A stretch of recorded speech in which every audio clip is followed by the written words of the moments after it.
bonjour, bonjour à toutes et à tous. Merci de vous installer. On va parler maintenant féminisation de l'industrie pour cette table ronde, parce que c'est vrai qu'encore trop peu de femmes s'orientent justement vers ces carrières industrielles. Les femmes, c'est moins de 30% des salariés de l'industrie. Un chiffre qui stagne depuis 10 ans et pourtant, eh bien, pourquoi ? Parce que finalement, l'industrie, elle peut attirer les femmes aujourd'hui. On voit que l'industrie a beaucoup changé, effectivement. L'industrie se numérise, l'industrie se digitalise. Donc, il y a beaucoup de moyens pour les femmes de trouver, on va dire, les moyens de s'épanouir dans ce secteur. Alors, tout de suite, pour parler de ce sujet, j'ai le plaisir d'accueillir Sylvie Guinard. Elle est présidente de l'entreprise Timonier, qui fait des outils de production exportés comme des emballages souples à usage médical, agroalimentaire ou sanitaire, également présidente de l'INPI. Merci d'applaudir Sylvie. Merci de vous installer. Avec nous également Anne Merland, elle est architecte processeur chez ST Microelectronics. Merci d'applaudir Anne. Et puis on a le plaisir d'avoir parmi nous Julie Voyer, qui est directrice du Salon Global Industrie depuis sa création en 2018, rassemblement de 5 salons professionnels. Merci d'applaudir Julie. Et puis bien sûr, j'aurai besoin de vos questions. Si vous avez donc envie de participer, il y aura un moment de questions-réponses, donc n'hésitez pas donc, à lever la main pour poser vos questions ou donc nous faire part de votre expérience, de votre témoignage. Alors, tout de suite, un premier tour de table, peut-être, mesdames, pour nous préciser un peu ce que vous faites, votre entreprise, finalement, nous dire quelques mots sur votre entreprise, votre secteur d'activité, et qu'est-ce que fait votre entreprise. On commence avec vous, Sylvie. Bonjour à tous, donc Sylvie Guinard. Moi, je dirige une PME industrielle. Nous sommes dans le Beaujolais, enfin, au nord de Lyon, pas encore le Beaujolais, au nord de Lyon. Et nous concevons et nous construisons des machines d'emballage souple pour protéger des produits sensibles, pour emballer des produits sensibles. Donc soit des produits que l'on va s'injecter, donc ça va être par exemple la fabrication de poches de perfusion, de filtres à sang, des produits que l'on va ingérer, donc le monde de l'agroalimentaire, avec par exemple tous les sachets souples qui tiennent debout, dans lesquels vous retrouvez les sucres, pâtes à gâteau, compotes et autres produits lactés. Donc quand on achète une compote, c'est vous en général alors ? Ça peut être nous. Et d'ailleurs, ce type d'emballage, je en profite, petit clin d'œil familial, ce type d'emballage s'appelle le doigt-pack et c'est mon grand-père qui l'a inventé en 1963. Donc c'est un emballage qui date un peu maintenant, mais qui est particulièrement utilisé aujourd'hui. Ou l'emballage du lait et des jus de fruits sur des sachets souples dans un certain nombre de pays du monde. Des produits que l'on va mettre en cutané ou en atmosphérique. Donc on va retrouver tout ce qui est berlingot, de javel, d'adoucissant, tout ce qui est éco-recharge, de shampoing, de savon liquide ou autres produits de détergence. Et un dernier secteur d'activité très industriel où nous allons souder les matériaux souples, que ce soit, alors bien sûr les plastiques, mais aussi tout ce qui est tissu technique, tissu enduit ou autres produits techniques qui sont souples. Et là, nous allons faire les générateurs et les presses de soudure qui vont permettre à l'industriel de pouvoir créer sa propre production. Donc c'est que de la machine spéciale. On est 90 collaborateurs. Voilà. Combien de personnes ? Et on exporte 85% de notre chiffre d'affaires. Donc on est plutôt une catégorie qu'on appelle grand exportateur, c'est-à-dire que pour nous, l'export, c'est en dehors de l'Europe, ce qui n'est pas le cas d'un certain nombre de nos confrères. Voilà, donc c'est en gros 15% en France, 5% de plus en Europe et 80% en dehors de l'Europe. Donc les produits Timonier se retrouvent à peu près partout. Voilà. Et chiffre d'affaires ? Chiffre d'affaires alors, cette année, on a fini à peu près à 16,5 millions et l'année prochaine, cette année 2023, on devrait plutôt être à 23 millions d'euros. Voilà, donc en augmentation. Et à côté de ça, alors pour ces jeunes filles qui sont là, mais aussi je compte sur les hommes pour porter aussi le message. Il y a à la fois la direction d'entreprise, mais il y a aussi tout plein d'autres rôles. Je vais attendre une seconde. Voilà. Plein d'autres rôles aussi que nous pouvons être amenés à jouer en tant que femmes dans l'industrie pour pouvoir porter les messages, et entre autres à travers les mandats.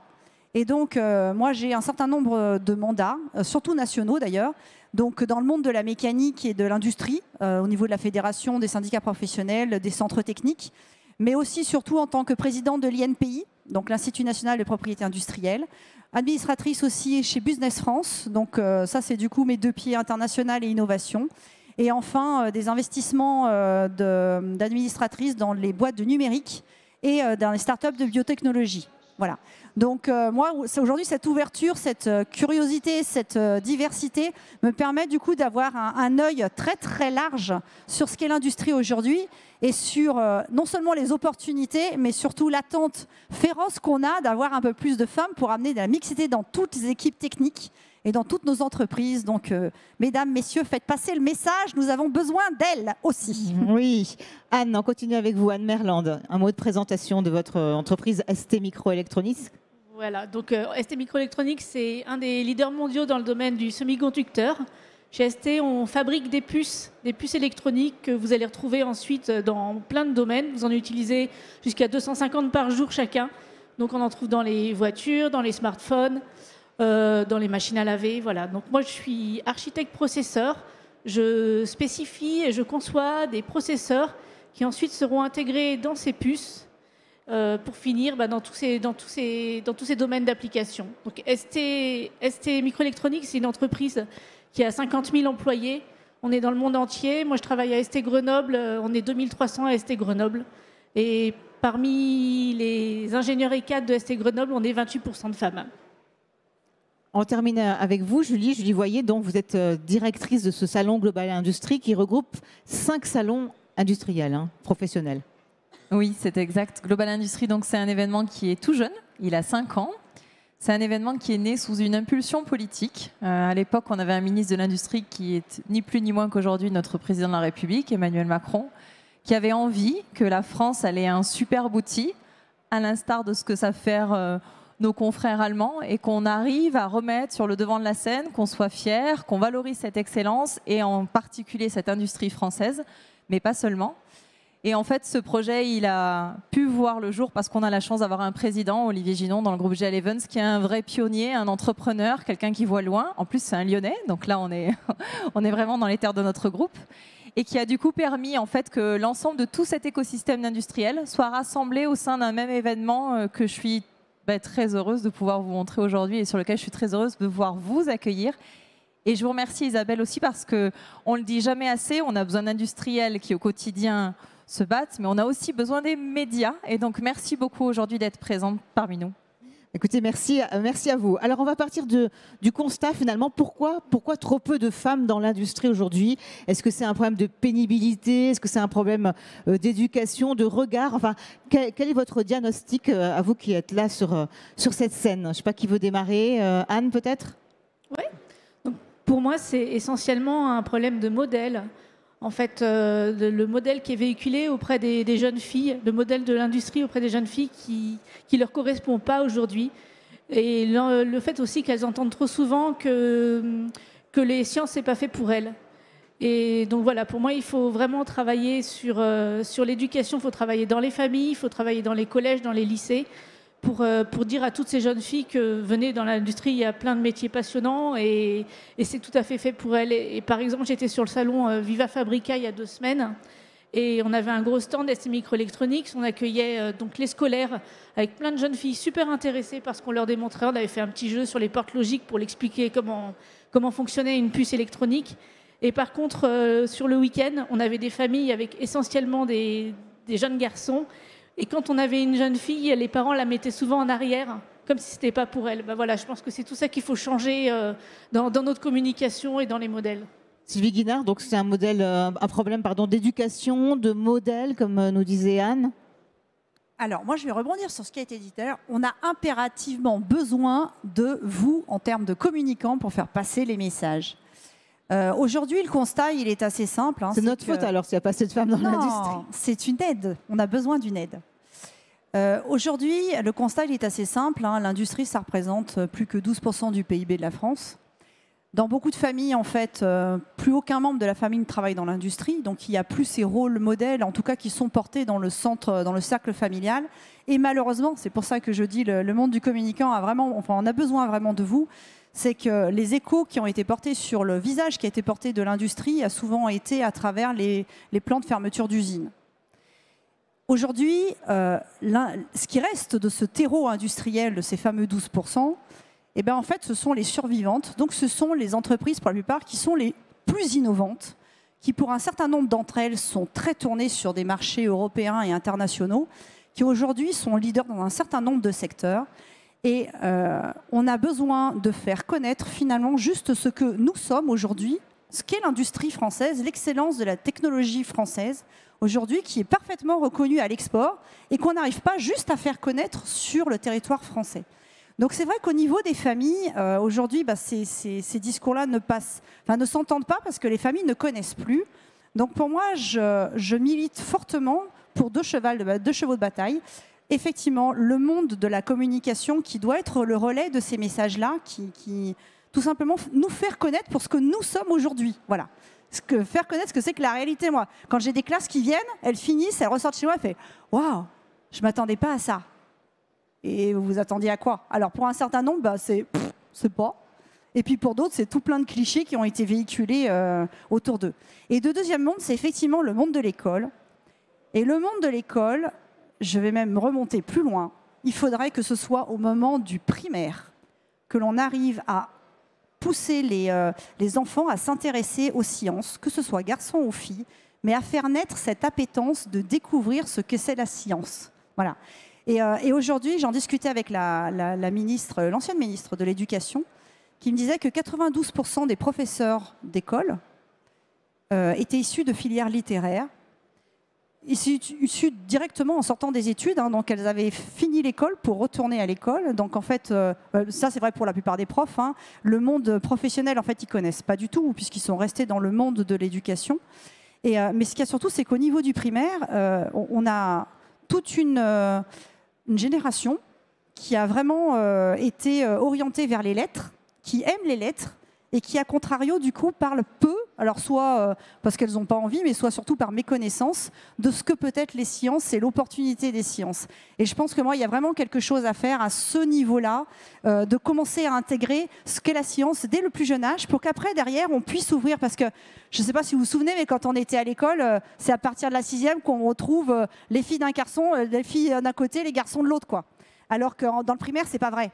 Donc il faut qu'on puisse arriver, avant que cette scission s'opère, qu'on puisse arriver à instiller un peu cette habitude de ce qu'est la science, l'industrie et autres, que ça ne soit pas un sujet tabou au milieu de ces fameux groupes de filles, voilà, pour qu'il y ait des opportunités plus tard.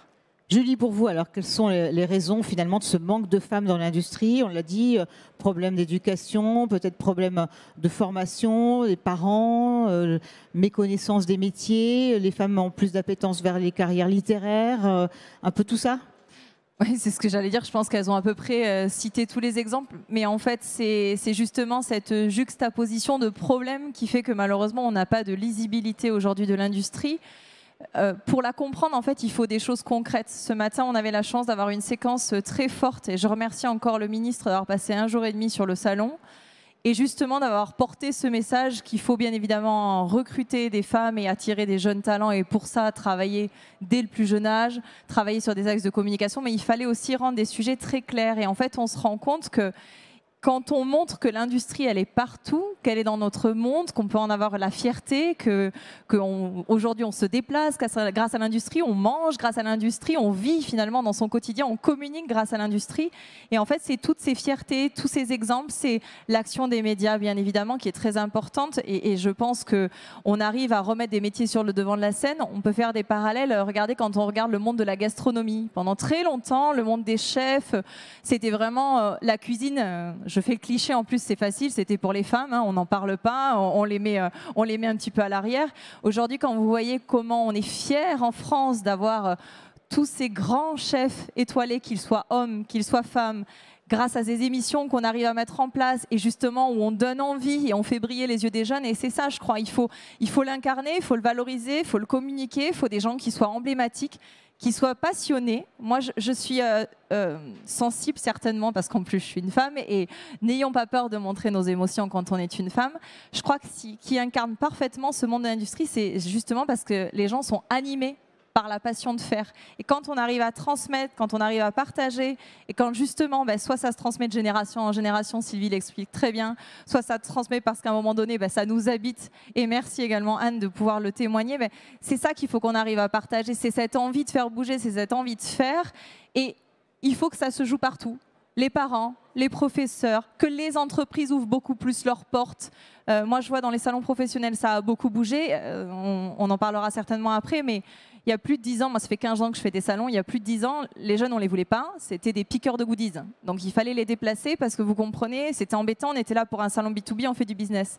Non, on en a besoin parce que les jeunes d'aujourd'hui, c'est vos acheteurs de demain. Et c'est eux qu'il faut qu'on mette sur le devant de la scène. Donc il faut vraiment que tout le monde et que toute la sphère finalement qui gravite autour de la jeunesse soit là, l'accueille et la fasse grandir et donne envie, en particulier aussi aux femmes. Alors,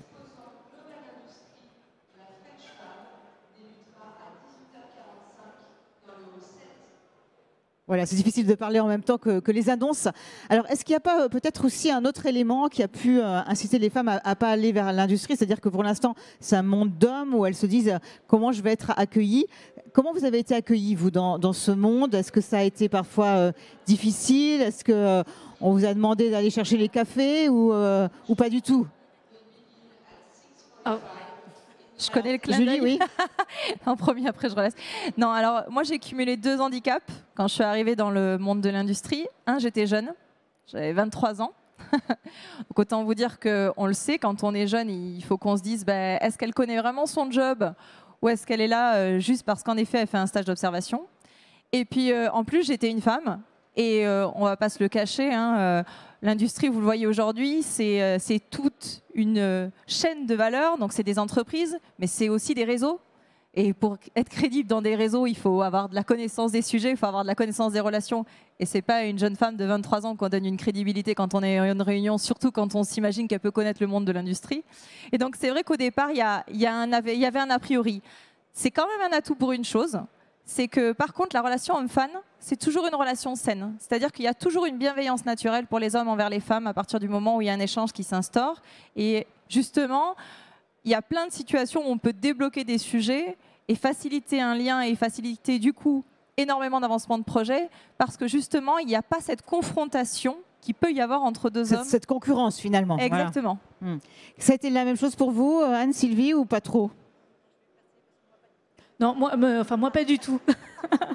Non, en fait, j'ai connu 2 entreprises dans ma carrière, Matra et puis ST Microelectronics. Sur les 2 entreprises, j'ai toujours eu l'impression d'être à ma place, en fait, même en tant que femme, même entourée de beaucoup d'hommes, enfin, en étant quasiment la seule femme, quoi. Par contre, ce que j'ai vraiment vécu aussi, c'est cette bienveillance. Et si lors de réunions, ça pouvait monter dans les tours entre les hommes qui m'entouraient, avec moi, ils ont toujours été très bienveillants et ils m'ont toujours parlé très correctement, ce qu'ils ne faisaient pas entre eux. Et donc, pour moi, ça, j'ai trouvé que c'était un vrai atout. Sylvie Guinard, pour vous, pareil? Bon, alors finalement, si, tout à fait. Donc, moi, clairement, être une femme dans l'industrie, ça a été un vrai atout. Je suis arrivée, alors pareil, hein, moi j'ai fini mes études d'ingénieur, donc j'ai atterri dans l'industrie à 23 ans. Dans une toute petite boîte, on était 18 et on travaillait sur des composants hyper critiques pour Ariane 5, pour les sous-marins d'attaque, pour les chars d'assaut, pour les plateformes pétrolières, dans des trucs super féminins comme environnement. Donc effectivement, j'étais absolument la seule femme. Donc une seule petite minette de 23 ans. Et en fait, le regard qui a été porté chaque fois a plutôt été totalement inverse, c'est de se dire, pétard, si elle est là sur ce type de projet et ce type d'application, c'est qu'elle doit valoir au moins 4 mecs. Et j'ai vraiment chaque fois eu ce regard-là en face de moi. Et pourtant, je sais que comme on était vraiment sur des aspects hyper critiques, j'avais les décisionnaires en face de moi. Donc, les décisionnaires de la SNECMA, de la SEP, ce n'est pas des petites entreprises. Hein. Et face à ces personnes-là, j'ai toujours eu en face de moi ce regard de compétence qui était quasiment induite. Et autant, j'ai envie de dire, comme dans un environnement qui est très, quasi exclusivement masculin, en tout cas à l'époque, ça l'est un petit peu moins maintenant, en fait, il y avait des bons comme des pas bons. Voilà. Et donc, il partait du principe que si, au milieu de ça, il y avait une fille, c'est qu'elle était obligatoirement excellente. Et donc, moi, je rejoins complètement ce qui a été dit, c'est qu'il y a eu énormément de bienveillance tout au long de mon parcours. Et j'ai envie de dire, mais allez-y, foncez. Déjà parce qu'un environnement, quand on amène de la mixité, il est toujours plus intelligent. et puis, ce qu'il y a surtout, c'est qu'on a besoin, et là, oui, au deuxième atout, la négociation. Parce que, messieurs, en négociation, quand vous avez l'habitude de négocier contre vous, vous avez plus de mal avec les femmes. Donc, pour moi, c'est un boulevard. C'est bien, alors. Vous arrivez mieux à négocier, alors. Mais alors, qu'est-ce qui vous a plu, finalement? Qu'est-ce qui vous a attiré, s'il faut aujourd'hui donner des exemples? Qu'est-ce qui vous a attiré dans l'industrie? Pourquoi vous êtes allé dans ce secteur-là? Est-ce qu'il y a une raison particulière qui vous a mené, justement, à vouloir rentrer dans ce secteur? Je prends le relais. La passion. On est en train d'en parler. Donc moi, la passion, c'était l'espace. Et en particulier, c'était être astronaute. Et en France, c'est bien simple. Astronaute, il fallait être pilote de chasse. L'école était interdite aux filles. Réglé. Il fallait être médecin dans le spatial, ingénieur dans le spatial. Voilà. Donc j'ai fait ingénieur dans le spatial. Donc je dirais à l'origine, c'est pas du tout la technique pour la technique qui me plaisait. Alors effectivement, j'étais science, mais c'était pas forcément la technique. C'est la passion qui m'a menée vers ce métier-là. Et en fait, ce qui est génial, c'est qu'on retrouve de la technique dans tout, de l'industrie dans tout. Et voilà. Et finalement, on s'éclate. Donc explorer des terrains inconnus, hein, c'est ça qui vous plaisait. Anne, pour vous, ça s'est passé comment? Alors moi, en fait, j'avais un modèle à la maison. Mon père était ingénieur en électronique. Moi, j'étais bonne en sciences. Enfin, j'étais aussi assez littéraire, mais finalement, les sciences, les maths, la physique, ça m'attirait plus. Et voilà, donc ça s'est fait assez naturellement. Mes parents m'ont poussé dans cette voie-là. Et puis, c'est plus en découvrant l'industrie, en commençant à travailler dans l'industrie, que j'y ai pris un vrai goût, surtout dans les aspects l'innovation, les défis techniques, résoudre des problèmes. Moi, c'est ça qui m'a toujours plu, l'aspect très logique en fait de mon métier. Julie, qu'est-ce qui vous a attiré dans ce secteur de l'industrie? Alors, moi, j'ai deux choses qui m'ont attirée particulièrement dans mon métier. Le premier, c'est que nous, les organisateurs de salons, on n'est que des metteurs en scène. Et en fait, nous, on est derrière la caméra et notre rôle, c'est de mettre en avant, de mettre en lumière une filière, un métier, une créativité, une passion, et de faire en sorte que tout cet écosystème, en fait, puisse non seulement se développer, et puisse être, bien évidemment, porteur derrière de projets et de richesses et de développement. Donc ça, avant tout, je crois que c'était la passion de ce métier-là, de se dire, voilà, on va œuvrer, on va accompagner et on va permettre le développement. Et quand on regarde l'industrie en France, je crois que c'était vraiment un engagement fort, une envie de contribuer, d'accompagner et de se dire, bah oui, on va se retrousser les manches. Et à notre petite échelle à nous, parce que nous, on n'est qu'un accompagnateur et un accélérateur, soyons bien clairs, hein, les industriels, ils ne nous attendent pas pour faire le business toute l'année. Mais par contre, quand on peut être à un moment donné cette scène, ce point névralgique, ce point central où tout le monde se retrouve, où on parle et on peut faire bouger les lignes, parce que nous, c'est ça aussi qui nous anime, c'est comment à un moment donné, on vous permet de vous retrouver plus. Aujourd'hui, on accueille à peu près 40 000 visiteurs, dont plus de 8 000 jeunes. On fait aussi en sorte d'avoir parmi les 15 000 personnes qui sont présentes sur leur stand, tous ces temps d'interaction, de partage. C'est vraiment ça en fait, c'est faire en sorte que les gens se connectent, que les gens se rencontrent, que les gens partagent et surtout qu'on revalorise l'image de l'industrie. Donc moi je l'ai pris comme un combat, comme une possibilité d'apporter ma pierre et comme une envie du coup aussi d'aller potentiellement demain ouvrir de nouvelles portes, surtout le sujet d'aujourd'hui, on est bien d'accord, à de futures jeunes femmes. Voilà, alors du coup, vous avez multiplié les actions. Vous l'avez un peu dit tout à l'heure, Sylvie Guinard, vous avez eu de nouveaux mandats. Alors, comment ça s'est passé pour vous? On est venu vous chercher finalement pour à la fois Business France et l'INPI? Alors oui, je vais être claire, on est toujours venu me chercher. En l'occurrence, alors moi c'était une chance folle, hein, mon parcours c'est une histoire de fou. Mais j'ai cette chance, effectivement, qu'on soit venu me chercher parce que j'ai un certain nombre de mes consoeurs qui me disent « Mais comment est-ce que je peux arriver à me rendre visible ?» Je dis « Je suis navrée, en fait, je n'ai jamais fait cette démarche-là de me rendre visible. En fait, les gens sont toujours venus me chercher. Après, ce sont des rencontres, en fait, tout simplement.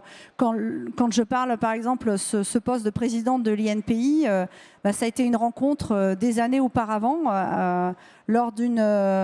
c'était ma correspondante de la Directe qui m'appelle en me disant il y a le grand patron, le patron de la DGE qui vient faire la tournée des popotes et il cherche à visiter une ou deux entreprises. Est-ce que tu accepterais de faire visiter Timonier? Alors moi je dis évidemment, j'adore faire visiter ma boîte. Donc je lui dis mais bien sûr venez. Et j'ai fait connaissance avec le patron de la DGE qui était Pascal Faure. Et en fait, quelques années plus tard, il a pris la direction générale de l'INPI et c'est lui qui est venu me chercher en me disant voilà, on est en train de, je vais changer de présidente du conseil et j'aimerais bien que tu viennes me rejoindre sur cette aventure.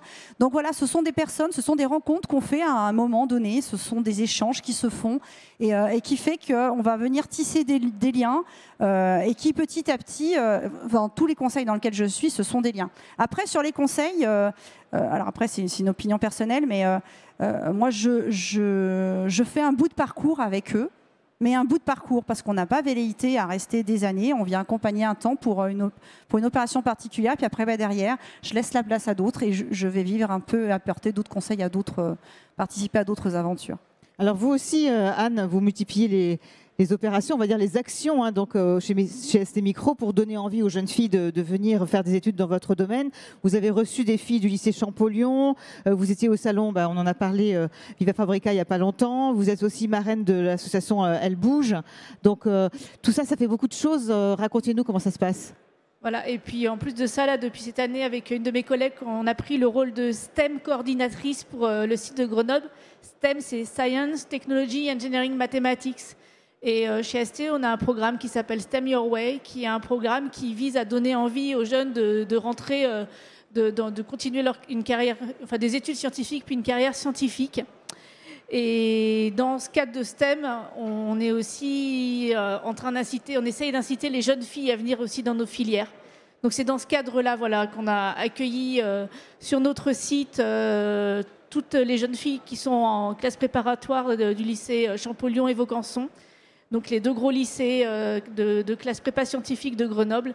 Et ce qu'on essaye de faire, c'est de leur donner envie de venir dans notre industrie en leur faisant découvrir des métiers. Donc on a organisé des tables rondes où elles passaient de table en table par 3 ou 4, où elles avaient du coup un moment privilégié avec des ingénieurs et ingénieurs de notre site pour discuter des métiers et qu'elles voient qu'en fait, d'abord qu'on a une pléthore de métiers dans notre industrie. Hein. On a 180 métiers chez ST Microelectronics et qu'il y en a forcément un qui peut leur correspondre. Alors comme quoi, par exemple, est-ce que vous pouvez nous donner des exemples? Ces métiers, ça peut être quoi alors? Donc mon métier, par exemple, c'est d'être architecte, c'est de faire travailler sur des spécifications.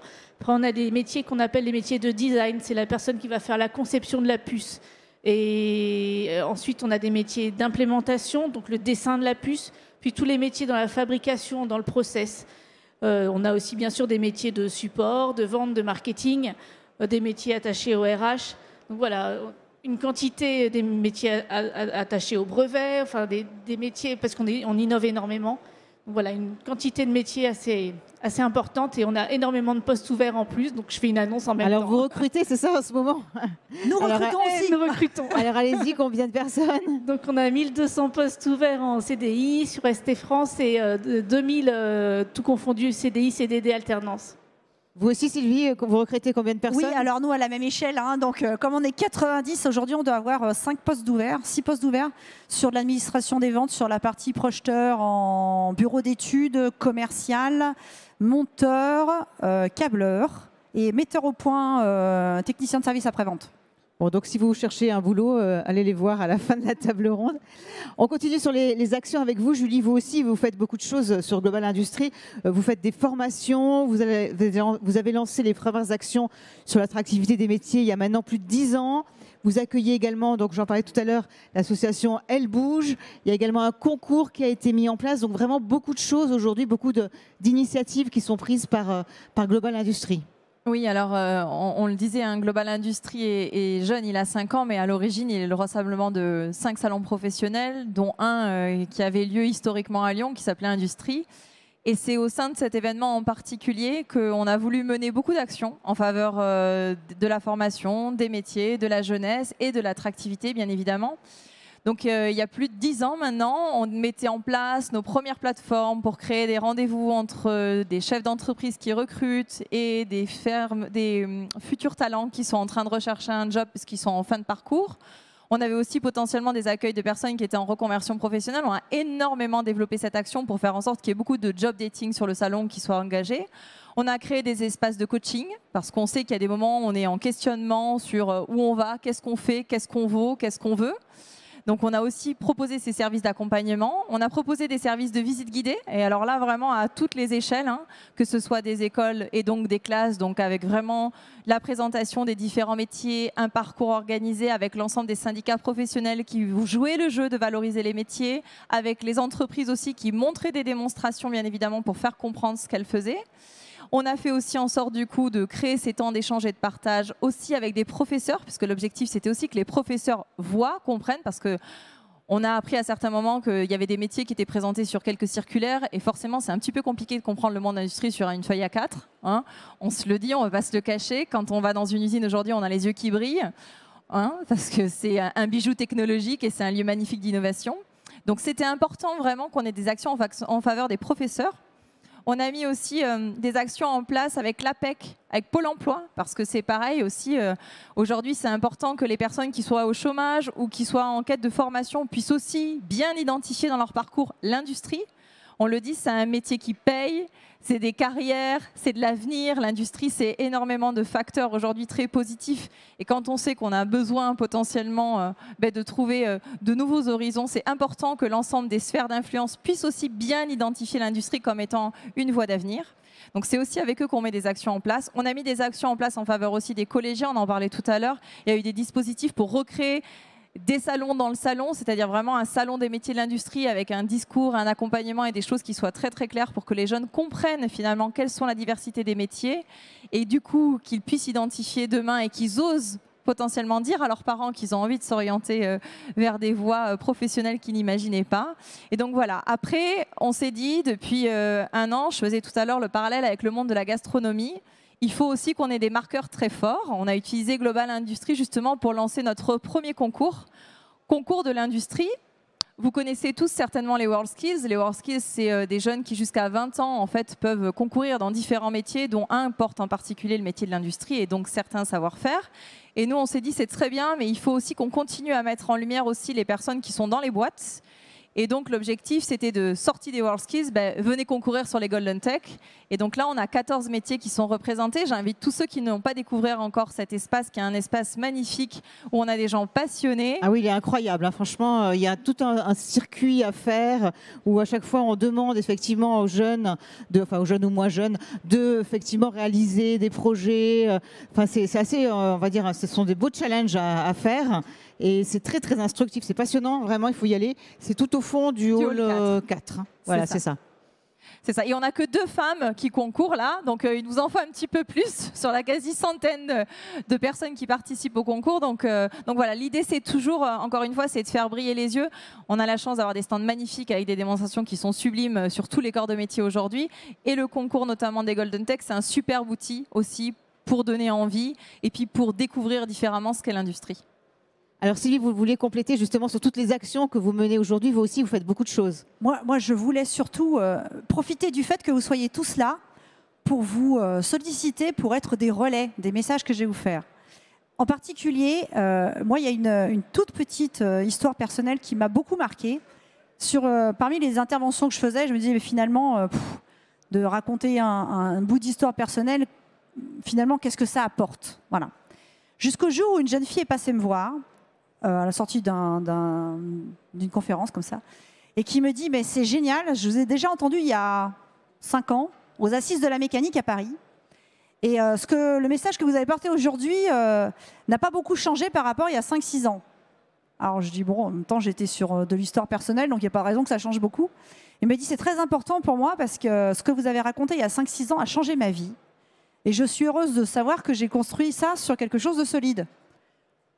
Et quand vous avez quelqu'un qui arrive qui lui dit que ce que vous avez raconté a changé sa vie, je ne la connaissais pas, cette jeune fille était dans la salle, et elle m'explique qu'en fait, elle faisait partie justement de l'association Elle Bouge, et qu'elle avait été invitée dans le cadre de cette association aux Assises de la mécanique, et qu'à travers ce que j'avais pu raconter, qui était juste mon histoire personnelle, elle s'est rendue compte à ce moment-là qu'en sortant de l'école, elle ne s'était pas autorisée, c'est ce qu'elle me dit, hein, elle ne s'était pas autorisée à se dire qu'elle pourrait faire autre chose que les métiers classiques qu'on fait en sortie d'école d'ingénieur, donc bureau d'études ou autre, et qu'en fait, c'est pas ça qu'elle voulait faire.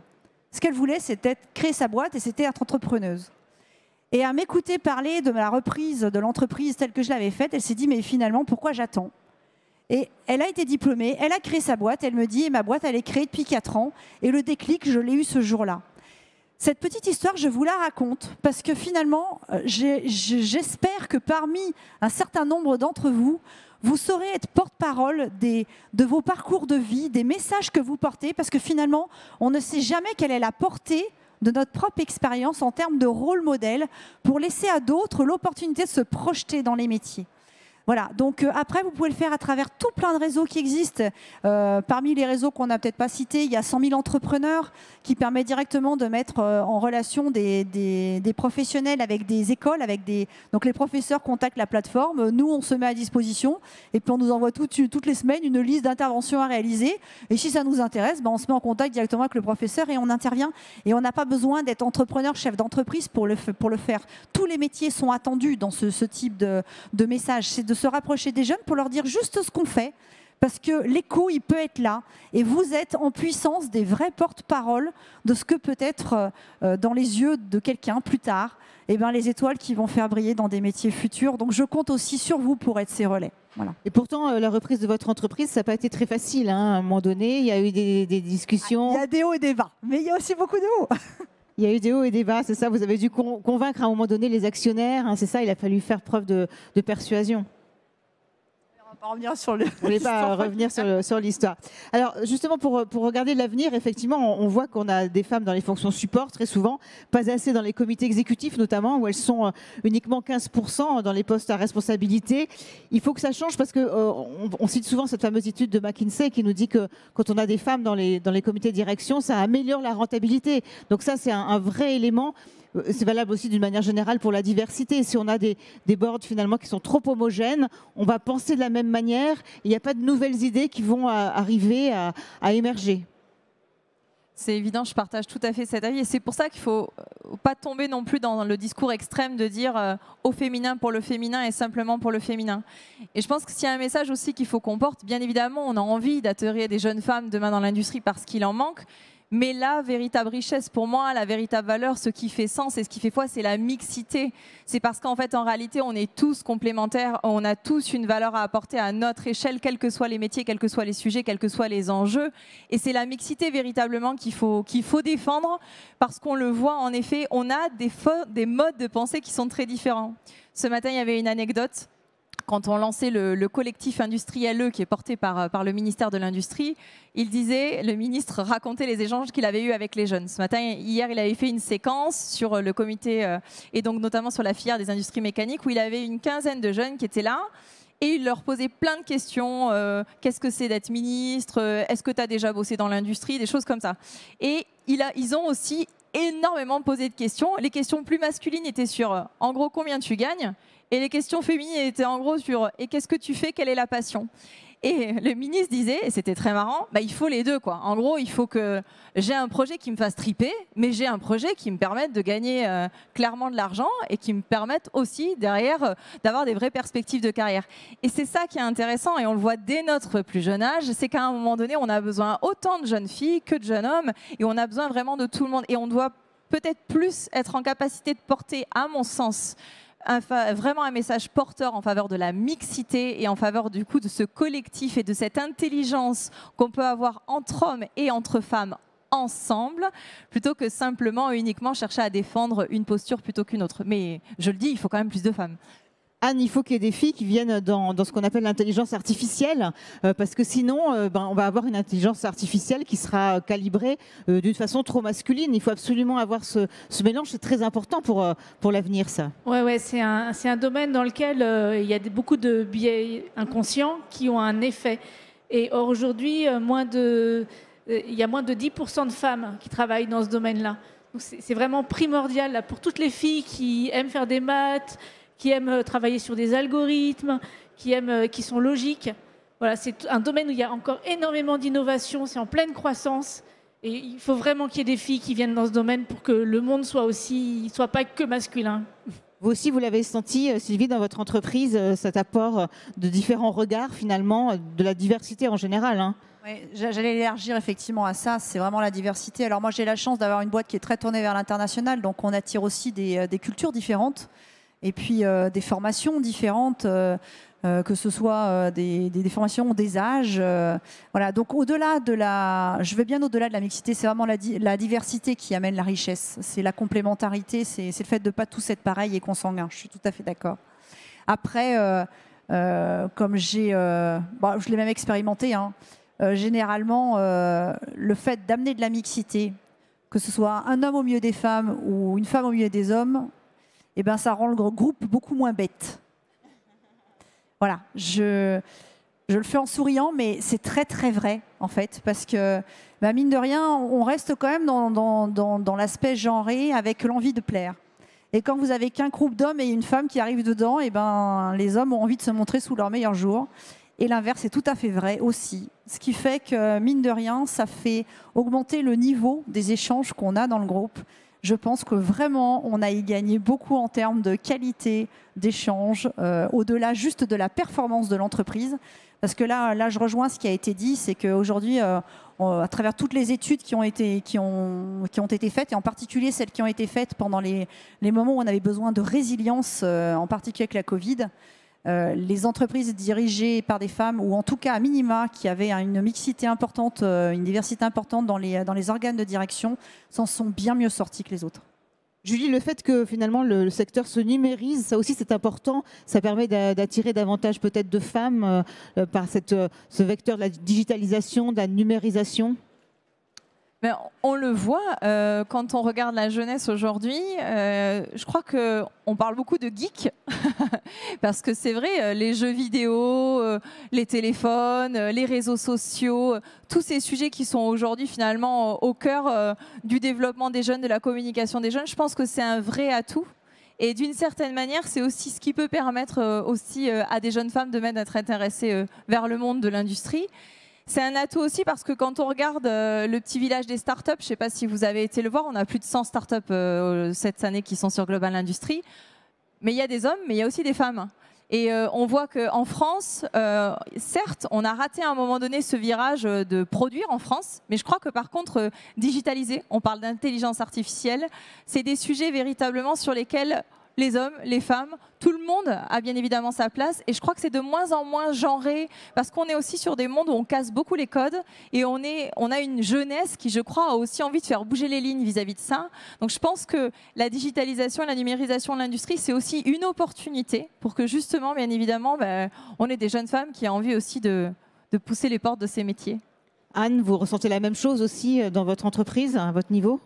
Oui, dans mon entreprise, on essaye de se féminiser aussi de plus en plus. Et puis, on a aussi des programmes pour casser tous ces biais inconscients qui font qu'on ne s'adresse pas forcément aux hommes et aux femmes de la même façon ou qu'on ne donne pas envie de la même façon aux jeunes filles qu'aux jeunes garçons. Donc, oui, moi, je suis assez confiante en l'avenir et je vois qu'il y a de plus en plus de jeunes filles qui commencent à postuler sur nos offres d'emploi. Pour vous aussi, Sylvie, la numérisation, la digitalisation, c'est peut-être on va dire un axe pour arriver à les attirer justement dans ce secteur de l'industrie ? Alors moi, je ne le mettrais pas de manière aussi claire. Je pense que déjà, la numérisation, le fait d'avoir des machines intelligentes, c'est pas nouveau. Ça fait plus de 40-50 ans que... on sait mettre plein d'intelligence dans les machines, donc c'est pas forcément neuf. Je suis pas forcément sûre que ce soit ça qui attire plus les filles. C'est peut-être la représentation qu'on s'en fait sur le fait qu'on se dit mécanique, sale, numérique, ça l'est pas. C'est pas ça, quoi, en fait. Ce sont des solutions. Je pense que c'est plus une recherche de sens au global, mais que ce soit fille ou garçon, on se retrouve plus dans une attente d'aller vers quelque chose. Une réponse à une problématique concrète. Voilà. À quoi ça sert ? Voilà. Et à partir du moment où on répond à ça, pour moi, ça attire autant les filles que les garçons. C'est une attente générationnelle qui est encore plus forte aujourd'hui, mais elle existe tout à fait dans nos générations aussi. La seule chose, c'est qu'on se laissait peut-être un peu plus porter, alors que là, il y a un peu plus de volontarisme sur l'attente de cette quête de sens. Mais après, la digitalisation, voilà, là où je vois la différence, c'est surtout sur la possibilité d'avoir un rythme de travail peut-être un peu différent, qui offre ou qui ouvre l'ouverture, qui ouvre la capacité à pouvoir aménager le temps perso, pro, un peu de manière différente et laisser peut-être un peu plus de place à des rythmes de travail, et en particulier pour les femmes, de pouvoir trouver une place plus en adéquation avec leur rôle de compétente professionnelle, de mère, de personnes investies par ailleurs et autres, parce que le côté digitalisation et numérisation permet d'avoir un certain nombre de métiers plus nomades qu'avant. Voilà, c'est plutôt dans ce cadre-là que je le vois. Alors, est-ce que vous avez des questions ? Je vous avais dit que vous pouvez participer, poser des questions. Je ne sais pas si vous avez des questions à poser. Alors, voilà, je vois des mains qui se lèvent. Je vais venir vous passer mon micro. Voilà, j'arrive. Donc, une question ici. Bonjour, merci beaucoup. Maya Huguenin, je travaille comme responsable d'édition technique de l'ingénieur. Donc j'ai aussi à la base un profil scientifique et je me suis jamais posé de questions sur si c'était bien ou pas. Alors, en vous écoutant, ce que je remarque, c'est que vous avez parlé de la mixité et du rôle important à jouer pour donner l'exemple. Et le panel d'avant, il n'y avait que des hommes assez âgés. Excusez-moi de le On l'a tous vu. Voilà. Donc, sur ce salon, moi, je m'attendais à ce que ce soit devenu systématique, que les panels de conférences soient également représentés par des hommes et des femmes, pardon. Ça influe même mon subconscient. Et que du coup, ça normalise la place des femmes dans l'industrie sans qu'on ait besoin de faire des conférences dédiées à la féminisation des métiers. Parce qu'encore une fois, avoir des femmes dans les métiers, c'est pas féminiser le métier, c'est avoir des femmes dans les métiers, c'est tout. Donc je pense qu'en termes de représentation, il y a vraiment quelque chose d'important à faire pour faire venir systématiquement des femmes et des hommes parler de leur métier. Et après, dans l'assistance, tous ceux et celles qui assistent pourront trouver leur rôle modèle qui leur parle. Qu'est-ce que vous en pensez ? Alors, je considère que la question était pour moi. Alors déjà, merci, parce que je suis complètement d'accord avec vous. Il y a beaucoup de choses qu'il faut encore qu'on continue à faire évoluer. Et les salons, on doit aussi incarner ces messages forts. Je vous mentirais si je vous dirais que c'était facile. C'est pas forcément toujours évident. Et c'est pas forcément toujours évident, en plus, pour une chose qu'on n'évoque pas. Mais Isabelle le sait parce que je lui ai fait la confidence quand elle a préparé l'interview avec moi. Ça va vous paraître bizarre, mais c'est plus difficile d'arriver. Alors Sylvie, peut-être, n'est pas le bon exemple, ou peut-être Anne non plus. Mais c'est pas si évident de ça, d'arriver à faire en sorte que des femmes veulent bien prendre le devant de la scène. Et moi, je peux vous le dire parce que j'en connais beaucoup des femmes qui sont là sur le salon. J'en connais peu qui veulent être finalement des ambassadrices. Et pour une seule raison qui est peut-être un peu bête, mais on manque de confiance. On manque de confiance parce qu'on ne se sent pas assez légitime. On manque de confiance parce qu'on a l'impression que notre parcours est finalement banal et anodin. On manque de confiance parce qu'on a l'impression qu'on se met en avant et qu'au final, pourquoi nous plutôt qu'un autre ? Et c'est beaucoup plus difficile d'arriver à convaincre des femmes. Ce matin, on avait une séquence où il y avait beaucoup plus de femmes que d'hommes parce qu'on faisait une séquence vraiment dédiée à la féminisation. Et j'espère que ce sera différent au fur et à mesure des années. Mais j'en ai la moitié qui étaient présentes et pourtant qui sont des grandes dames, hein, qui ne voulaient pas du tout monter sur scène. On a mis beaucoup plus de temps à monter une séquence pour des femmes de l'industrie qu'on en a mis pour monter des séquences très simples sur des sujets comme la décarbonation et autres. Et en fait, c'est le premier problème, c'est nous-mêmes qui nous le créons. C'est nous-mêmes qui n'arrivons pas à dépasser certaines limites. C'est nous-mêmes qui avons peur et on se met un petit plafond de verre aussi toute seule. Donc, j'ai reçu le message. Si sur 2024, vous voulez témoigner, je prends votre carte et je vous mets sur le programme des conférences. On est d'accord ? Ok, je prends note. Hein. Mais il y a encore un pas à faire, mais c'est aussi nous qui devons oser le faire aussi comme des grandes toutes seules. Mais je suis d'accord avec vous. Vous voulez réagir, Anne, Sylvie ? Non, alors je confirme, ça nous a toutes marquées. Hein. Surtout qu'en plus, c'était pour parler de la projection de l'industrie et tout. Et marche ratée, voilà. Après, je rejoins tout à fait ce qui a été dit. Et même moi qui prends assez régulièrement la parole, il y a des fois, c'est énervant de savoir qu'on est là parce qu'on est la femme du plateau. Donc, mesdames, prenez-vous en main, on a besoin de relais.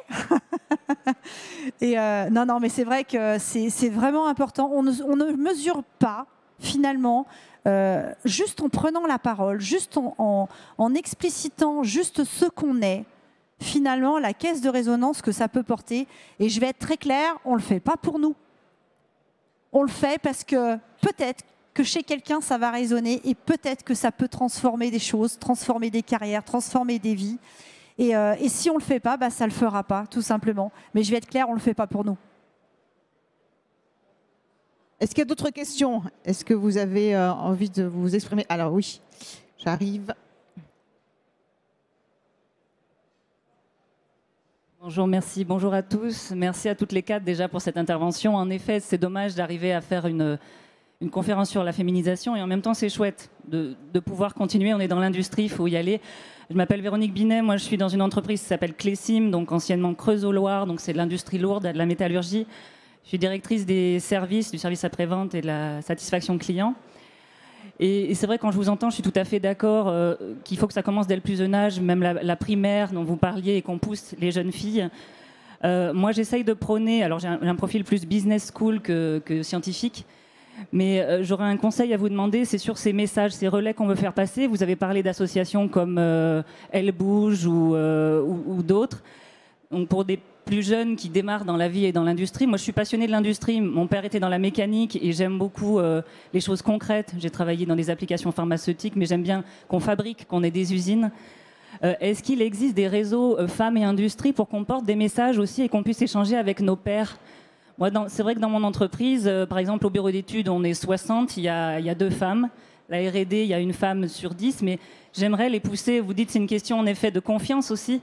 Et peut-être qu'il existe des associations femmes et industrie où on pourrait échanger entre cadres dirigeants, cadres dirigeantes et pousser les jeunes femmes à venir rejoindre l'industrie, même à 30, 40 ou 50 ans. Alors, qui veut répondre? Alors, Julie. Je sais qu'il y a une petite start-up, il y a un stand là-bas qui s'appelle Les Meufs de l'Industrie. Je ne sais pas si vous connaissez ce média. C'est devenu un média, en fait. Elles sont victimes de leur succès. Pensez pas qu'il y aurait autant de réussite dans le développement comme ça. Je fais l'interview juste à 15h15, juste après. Alors si vous voulez, je vous emmène avec moi et si vous voulez, je vous les présente. Je vous garantis pas que ce sera l'unique réseau et que ce sera la seule solution, mais ça fait partie en fait de toutes ces actions. Mais je trouve que c'est plutôt des petites initiatives encore, et vous avez raison, on n'a pas encore suffisamment réussi à les mettre sur le devant de la scène. Mais je vous le disais, je crois que le collectif industriel là qui est en train d'être porté pourrait être une des clés. C'est pas la seule. Après, voilà, c'est plein de petits ruisseaux qui vont faire cette grande rivière. Mais je crois qu'après, avant tout, il faut que nous-mêmes, peut-être, on ose aussi créer des choses nouvelles et que on arrive peut-être à lancer un nouveau réseau, un nouveau club de femmes. Je sais pas. Peut-être qu'en 2024, on arrivera à créer un club. Je vais y réfléchir. Je le mets dans ma liste des idées. Je vous remercie. Je pensais pas avoir autant de boulot en sortant de la conférence. Mais voilà, je dois récupérer une carte de visite, j'oublie pas, et je vous amène avec moi juste après et je vous fais rencontrer un média. Alors moi, je n'ai pas en tête ces noms de réseaux, mais je suis sûre qu'ils existent parce que ça m'est arrivé déjà plusieurs fois de les rencontrer. Alors, je ne les ai pas en tête parce que je suis plus orientée mixité que réseau de femmes. Mais en l'occurrence, je suis sûre que ça existe. Donc, il y a les FCE pour les femmes chefs d'entreprise, mais pour les réseaux de femmes d'entreprise, enfin, on va dire... même pas. Femmes à carrière un peu scientifique, je suis sûre que ça existe. Ça existe déjà. Est-ce que vous avez d'autres questions également donc, à poser à nos intervenantes aujourd'hui? Non, pas forcément. Écoutez, on arrive presque au terme de cette table ronde. Peut-être donc un dernier mot chacune en conclusion, parce que bon, finalement, donc on a dit beaucoup de choses. Hein. Qu'est-ce qui, d'après vous, doit ressortir? Qu'est-ce qu'on doit faire en priorité, finalement, peut-être pour aider cette industrie à se féminiser? Il y a beaucoup de choses que vous avez dites, donc depuis l'éducation, peut-être le regard qu'on peut porter effectivement sur ces métiers de l'industrie, donc beaucoup de communication, ça on a bien compris, à faire aussi, et puis donc faire connaître, et puis on voit bien que de toute façon les choses changent, les choses évoluent, l'industrie aussi devient différente, hein. On a déjà parlé ce matin de réindustrialisation, de décarbonation, donc cette industrie elle attire aussi, il faut qu'elle attire encore davantage de talents. Donc, qu'est-ce qu'on peut faire de plus pour l'avenir? Alors moi, je vais quand même porter une image positive. Hein. C'est que moi, j'ai vu une vraie évolution en 15-20 ans. Là, 10 ans en arrière, quand ils appelaient au standard pour avoir le patron de l'entreprise et que ça atterrissait sur moi, il dit non, je veux pas l'assistante, je veux le patron. Aujourd'hui, ça n'arrive plus du tout. Donc, il y a quand même eu une vraie évolution hein, ces 15 dernières années. Pour autant, c'est vraiment ce côté représentation, et je vais réappuyer mon message. Vous êtes tous individuellement porteurs de ces messages-là. N'hésitez pas à en parler, n'hésitez pas à parler d'industrie, n'hésitez pas à dire finalement les chemins ils sont ouverts, ils ne sont pas genrés. On a une immense chance en France, c'est de pouvoir, garçons ou filles, pouvoir finalement faire les métiers qu'on veut, les carrières que l'on veut, que l'on souhaite. Et c'est de se dire, il n'y a pas de carrière qui vont bien plus à l'un qu'à l'autre. Et c'est de parler juste de ces opportunités de carrière. Donc voilà, je compte vraiment sur vous pour être ces relais-là. Et mesdemoiselles, encore plus. Anne, peut-être donc le message qu'il faudrait retenir, qu'est-ce que vous préconisez? Non, un peu la même chose, dire et redire aux jeunes filles qu'il y a plein de métiers pour elles dans l'industrie, qu'elles vont sans doute s'y épanouir. Enfin, moi, j'ai aucun doute là-dessus. Et donc voilà, qu'elles viennent les rejoindre, tous ces métiers, et qu'elles n'hésitent pas, en fait, qu'elles fassent vraiment ce dont elles ont envie, qu'elles n'écoutent pas si on leur dit que ça ne leur va pas, parce qu'en fait, ça leur ira sûrement très bien. Voilà. Il faut aller au-delà des préjugés, quoi, finalement, sortir des préjugés et sortir des sentiers tout tracés. Pour vous, Julie? Moi, je dirais qu'elles osent. Voilà, c'est qu'elles se décomplexent, qu'elles osent tout simplement, et puis que de toute façon, l'industrie c'est un métier de passion. Je suis sûre même qu'elles seront surprises, parce que quand elles vont pousser les portes d'une usine, quand elles vont oser discuter, partager, quelles que soient les personnes aujourd'hui qui sont, je pense, dans le monde de l'industrie, c'est quand même une grande famille, l'industrie, dont finalement après on est tous fiers de se faire en effet les premiers ambassadeurs. Donc moi je dirais aux jeunes femmes qu'elles osent, qu'elles soient curieuses, qu'elles n'hésitent pas à rencontrer des gens, et qu'elles cassent un petit peu tous ces préjugés, parce qu'on en a encore beaucoup et les préjugés sont quand même longs et très très très très longs à enlever. Ils ont un petit peu, tendance à être très fidèles, les préjugés, contrairement à ce qu'on voudrait. Donc voilà, que les jeunes femmes osent. Et voilà. Et moi, je suis là aussi, si elles ont envie, parce que même dans le monde de la communication, qui est quand même, je vous dirais, un monde plutôt féminin que masculin, si jamais demain, il y en a qui ont envie de faire bouger les lignes dans le monde de l'industrie et sur le salon Global Industrie et qu'elles ont des idées, qu'elles m'écrivent. Donc vous aussi, vous recrutez alors finalement Oui, on recrute aussi. Je cherche des gens aussi. Alors sur des métiers qui sont plus faciles, parce que moi c'est les métiers de la com. Donc on a quand même. Non, ne dites pas que c'est plus facile. Ne dites pas que c'est plus facile. Si, c'est plus facile. C'est plus facile. C'est pas très bien, mais c'est plus facile. Moi des fois je recherche plus d'hommes à certains moments pour contrebalancer et pour créer du coup cette mixité. Non, mais c'est plus facile d'avoir des jeunes femmes et on le disait tout à l'heure, on faisait le parallèle. Souvent dans les boîtes, quand il y a des femmes, elles sont quand même souvent dans les métiers, dans les fonctions marketing et communication. Donc c'est aussi une vérité et c'est aussi une réalité. Alors Sylvie, oui, le mot de la fin. Oui, et j'avais oublié, dans votre rôle d'ambassadeur, s'il y a aussi vous-même ou dans votre entourage des personnes qui sont dans le monde de l'éducation, dans les écoles, sont professeurs, quels que soient les niveaux, qui n'hésitent pas, s'ils ont envie, qui n'hésitent pas à contacter les boîtes qui sont autour d'eux pour juste demander si c'est possible de visiter les entreprises, les usines ou autres. Parce qu'aujourd'hui, on ne peut pas aller démarcher les écoles pour leur dire l'entreprise est ouverte à qui veut venir. Par contre, vous serez étonné du nombre d'industriels qui seront heureux de faire découvrir ce qu'est vraiment leur industrie. Et voilà, c'est vraiment se dire, cette opportunité, elle se crée. N'hésitez pas à leur dire juste d'appeler et de dire, voilà, est-ce qu'avec ma classe, je peux venir visiter l'entreprise à un moment pour leur faire découvrir ce que c'est que votre métier. Et vraiment, nos entreprises, elles sont ouvertes. Voilà, donc de leur faire passer le message. Voilà, je vous utilise en tant qu'ambassadeur. Faites passer ce message pour que les jeunes viennent nous visiter. Voilà. Et ce sera le mot de la fin. Merci à toutes les trois. Vous pouvez les applaudir. Merci beaucoup.